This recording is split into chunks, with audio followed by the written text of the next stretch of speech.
जय हिंद साथियों, नमस्कार। प्रिय विद्यार्थियों नमस्कार। जैसा कि आज आपका हिंदी साहित्य का प्रश्न पत्र हुआ और अपने मॉडल प्रश्न पत्र में से अधिकतर प्रश्न आपको मिले, उम्मीद करता हूं कि ये प्रश्न पत्र सही ढंग से आपका हुआ होगा। फिर भी आज इसकी एक ऑथेंटिक की लेकर मैं आपके सामने उपस्थित हुआ हूं, तो उम्मीद करता हूं कि ये आपको सही ढंग से समझ में भी आएगा और आप प्रश्नों का मिलान भी कर पाएंगे। तो इसमें अपना पहला ही प्रश्न था वो अपठित गद्यांश का था और इसमें जो ऑप्शन ए है उचित गद्यांश का शीर्षक वो ए होगा, भारतीय संस्कृति में पारिवारिक एवं सामाजिक महत्व। इसके बाद यदि हम प्रश्न नंबर 2 की तरफ बढ़ें, प्राचीन भारतीय संस्कृति में धार्मिक कृत्यों में किस पर बल दिया जाता था? तो सामूहिक प्रार्थना पर। हमारे यहाँ सामाजिकता का अपेक्षा किसको महत्व है? तो पारिवारिकता पर। पारिवारिकता के साथ साथ क्या बढ़ाना श्रेयस्कर है? तो सामाजिकता। इसके बाद यदि हम बात करें कि ग्रहण शब्द का उल्टा शब्द क्या होगा, विपरीत शब्द तो त्याग होगा।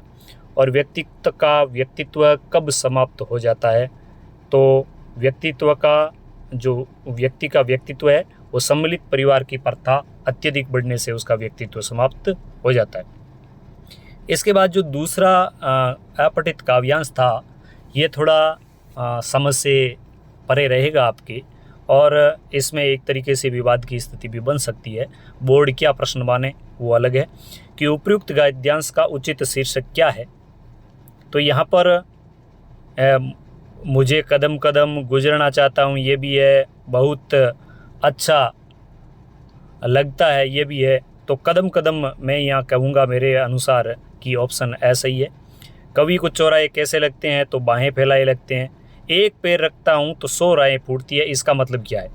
इसका मतलब मैं मेरे अनुसार आपको ये बता रहा हूँ कि कवि का काव्य के लिए अनेक विकल्प मिलना, कवि को काव्य के अनेक विकल्प मिल रहे हैं।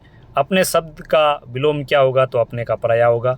और फूटने का जो तत्सम शब्द है फूटन, तो इसका होगा स्फुटन। और काव्यांश का मूल कथ्य क्या है? मूल कथ्य काव्य का क्या है? तो यहाँ पे मैं ये कहूँगा कि जीवन का विस्तृत जो क्षेत्र है उसको बताना इस काव्य का मूल कथ्य है। इसके बाद जो प्रश्न था ये अपने मॉडल प्रश्न पत्र में से, नोट्स में से सभी प्रश्न, कि काव्य का उत्कर्ष करने वाली बातों को काव्य गुण कहते हैं। मैंने आपको ये परिभाषा अच्छे ढंग से समझाई थी। कब की इकटक डटी रही टटिया अंगुरिन टारी, तो यहाँ पे एक तरीके से ग्राम्यत्व दोष है। ग्रामीण भाषा का टटिया शब्द मतलब टाट के अर्थ में प्रयुक्त किया है। मात्रिक छंदों में मात्राएं हैं वो नियत रहती है, मात्रा की संख्या नियत रहती है। वसंतिल का छंद कितने वर्ण होते हैं? 16 वर्ण होते हैं। चरण सरोज पखारन लागा, यानी चरणों को है वो सागर धो रहा है। तो चरण सरोज पखारन लागा आप कह सकते हैं रूपक अलंकार भी है, मानवीकरण भी है। जब दो काव्यों में बिंब प्रतिबिंब का भाव, यानी बिंब प्रतिबिंब क्या है क्या नहीं है, तो वहां पे कौन सा अलंकार होता है?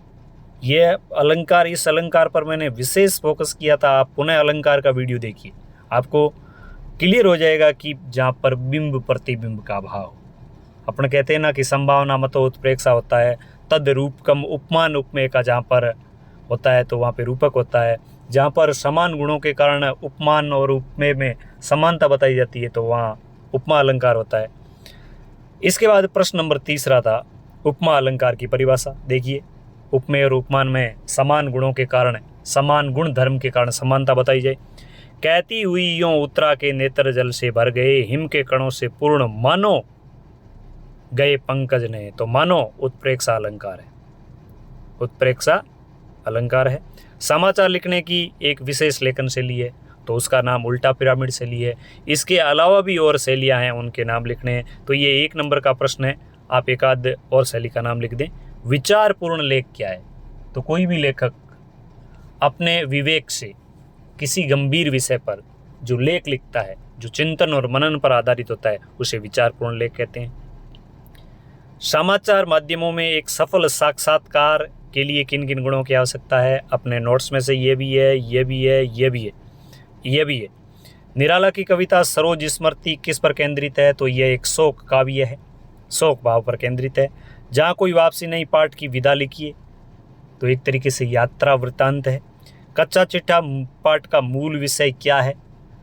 तो लेखक का जो संग्रह के प्रति जो उनकी भावना है, जो संग्रहालय के प्रति उनकी आस्था है। शब्दों से जुड़ना, कविता की दुनिया में प्रवेश करना, ये कथन किसका है? Play with the words.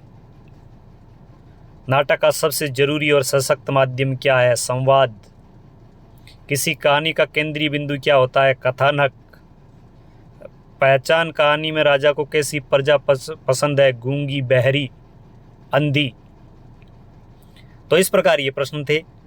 अब डेस्क क्या होता है, इन बड़े प्रश्नों का आप नोट्स में अपने हैं वहाँ पे देख लें, आपको सभी उत्तर मिल जाएंगे। मैं ज़्यादा वीडियो को लंबा नहीं करना चाहता। यदि आप मुझसे जुड़ना चाहते हैं लाइक ओक्सा के माध्यम से, तो मैं शाम के वक्त आपसे फिर जुड़ूंगा। और इस प्रकार चलते चलते आखिर में जो प्रश्न थे ये भी अपने नोट्स में से, मॉडल पेपर में से है। ये मैंने आपको दिया था, महत्वपूर्ण व्याख्या में बताया था, ये वैसा का वैसा आया है। इसके बाद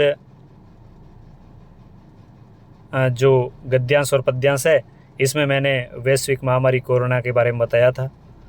तो सभी प्रश्न लगभग अपने 2-3 मॉडल पेपर है उनमें से आए हैं। तो साथियों, आपका, प्रिय विद्यार्थियों, आपका पेपर कैसा हुआ है कमेंट बॉक्स में ज़रूर दें। और आपको SLB हिंदी ट्रिकी से कितना सपोर्ट मिला है ये भी बताना नहीं भूलें। धन्यवाद। जय हिंद, जय भारत।